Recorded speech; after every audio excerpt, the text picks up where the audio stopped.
maxamed abiib oo xidhan ayay waxay isweydiinayeen xasaanaddii ma laga qaadaa mise lagama qaado. waa wax la yaab leh. 45 maalmood baa la sugayay. falalkii faldembiyeedada ahaa ee qarandumiska ahaa ee uu ku eedaysnaa ayuu ku sii socday oo sii laban laabay. maxamuud xaashi oo had iyo jeer iska dhiga siyaasi xeel dheer, waxaan dadweynaha tusayaa oo aan leeyahay bal ila eega in aanu dowladnimada iyo shuruucda dalka in yarna aanu ka aqoon.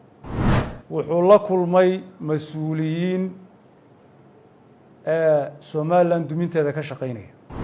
ma aha nin lagu xidhay inuu snm ammaani waayey sida dadka qaarkood ay u fasirayaan. ma aha nin lagu xidhay inuu ka tirsan yahay xisbi mucaarid. wasiir ku-xigeenka amniga ee wasaaradda arrimaha gudaha somalilan cabdilaahi xuseen maxamed oo warbaahinta kula hadlay magaalada hargeysa ayaa waxa uu ka hadlay xadhigga xukuumaddu xidhay xildhibaan maxamed abiib, waxaana uu sheegay in xildhibaan maxamed abiib uu xidhan yahay eeda ay ka mid tahay qarandumisnimo. waxaana uu sheegay in lagu soo oogi doono dembiyadaasi lana horkeeni doono caddaymo buuxa maxkamadda. sidoo kale waxa uu sheegay inay jiraan xildhibaano kale oo arrintani ku lug leh oo iyagana loo qabsan doono arrimahaasi. geesta kale waxa uu ka jawaabay hadallo ka soo yeedhay xisbiyada mucaaradka iyo sidoo kale ururka ka ah. bismi illaahi araxmaan araxiim, alxamdu lilaahi rabbi alcaalamiin, wasalaatu wasalaamu calaa sayid alambiyaai walmursaliin. maanta halkan waxaan ku qabanayaa shir jaraa'id. shirkaa jaraa'id wuxuu ku saabsan yahay xadhiggii xildhibaan maxamed abiib ee la xidhay bishan sagaalaad ee aynu ku jirno ee sanadkan 2024.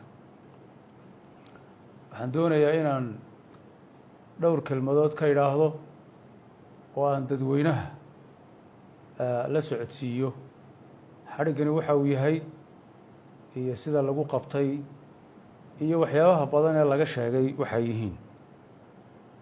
qodobka koowaad, sharciga dalka waa loo siman yahay. qof sharciga ka sarreeyaana ma jiro.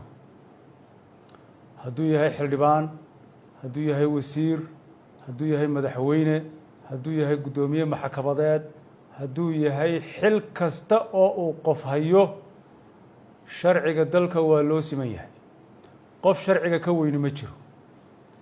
sidaa awgeed qof kasta xil kasta oo uu hayo sharciga marka uu ku gafo waxa weeyaan sharcigaa la horgeynaya. waajibku waxa weeye laamaha amniga saarani inay sharciga horgeeyaan oo sharcigu dabeedna isagu sheego inuu yahay dembiile iyo inaanu dembiile ahayn. taasi waa qodobka koowaad. qodobka labaad waxa weeye maxamed abiib waa xildhibaan ka tirsan golaha wakiilada. 14 Julaay ee sanadkan aynu ku jirno 2024 xafiiska xeer ilaalinta jamhuuriyadda somalilan wuxuu u gudbiyey baarlamaanka codsi in xasaanadda laga qaado si maxkamadda loo horgeyn karo oo eedo fara badan oo ay ku hayaan ay maxkamadda u geyn lahaayeen. waxay mareen xukuumaddu waxay martay brosijarkii saxda ahaa ee uu xeerku dhigayey ee dastuurku dhigayey. 14 Julaay ilaa iyo 2 Sebtembar ee sanadkan aynu ku jirno oo dhowr iyo 40 maalmooda xukuumaddu baarlamaanka waxay ka weyday wax jawaaba. haba yaraatee wax jawaaba lagama helin, kamay soo jawaabin. inay diideen iyo inay aqbaleen midna. weliba waxa dhacay in codsigii xafiiska xeer ilaalyaha guud ee ahaa eedayn baanu haynaa, xildhibaankaasaa eedayn aanu u haynaa, si aanu maxkamadda u geyno hanaloo ogolaado, waa la reereeyey. buuq badan baa ka dhacay. shir guddoonkii baa isku qabsaday. mar waa la reereeyey oo xildhibaano isku reer ay yihiin maxamed abiib ayaa kacay oo yidhi lama xidhi karo oo xasaanadda lagama qaadi karo marna xildhibaano ay isku urur yihiin baa iyaguna kacay oo sheegay in aan xasaanadda laga qaadi karin marna dad siyaasad ahaan xukuumadda ka soo horjeeda ayaa kacay oo sheegay in xildhibaankaa in xasaanadda laga qaadaa inay tahay khalad qofkii muwaadinka ahaa ee eedeyn dembi qaran loo haystay ee maxakamadda la horgeyn lahaa ee maxakamaddu ama ay ku caddayn lahayd ama ay beri yeeli lahayd codsigii xafiiska xeer ilaaliyaha guud uu soo saaray ee uu kaga codsaday baarlamaanka in xasaanadda laga qaado oo loo ogolaado dacwaddaa inay gudbiyaan waa la reereeyey waa la siyaasadeeyey waa la xisbiyeeyey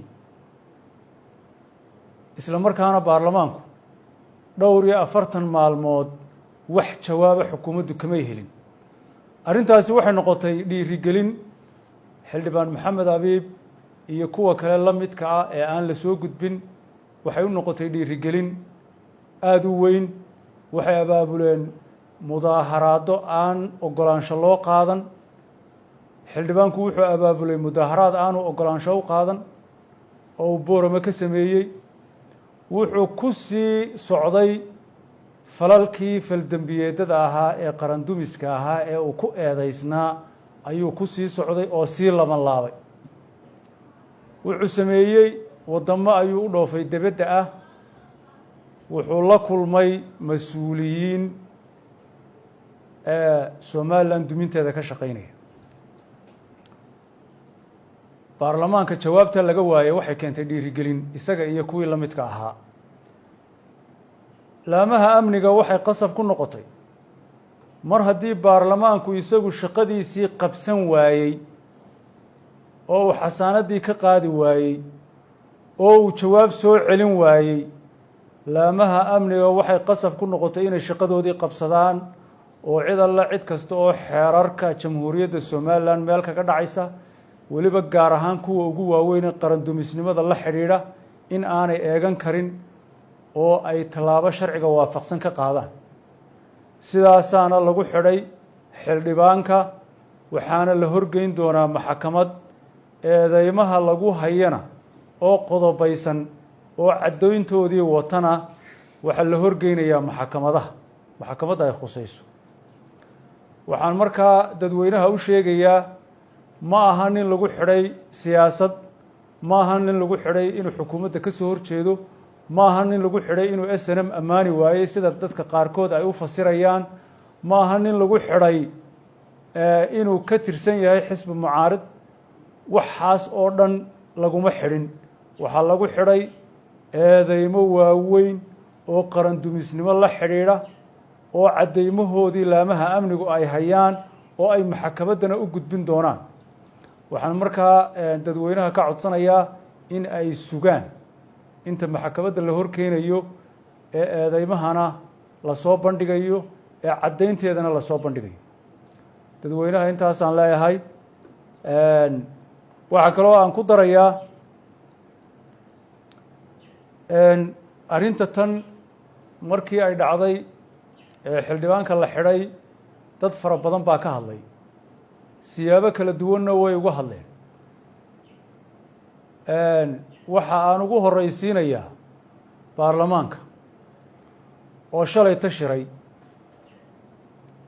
maxamed abiib oo xidhan ayay waxay isweydiinayeen xasaanaddii ma laga qaadaa mise lagama qaado waa wax la yaab leh 45 maalmood baa la sugayay intaa iyagaa la dhowraayay eedeyn baa loo hayaabaa la lahaa maxkamadahaanu horgeynaynaa la lahaa xasaanadda ka qaada baa la lahaa si loo horgeeyo jawaab bay soo bixin waayeen markii la xidhay ayay waxay isweydiinayaan xasaanaddii ma ka qaadnaa mise kama qaadno baarlamaanku iyagaa shaqadooda qabsan waayey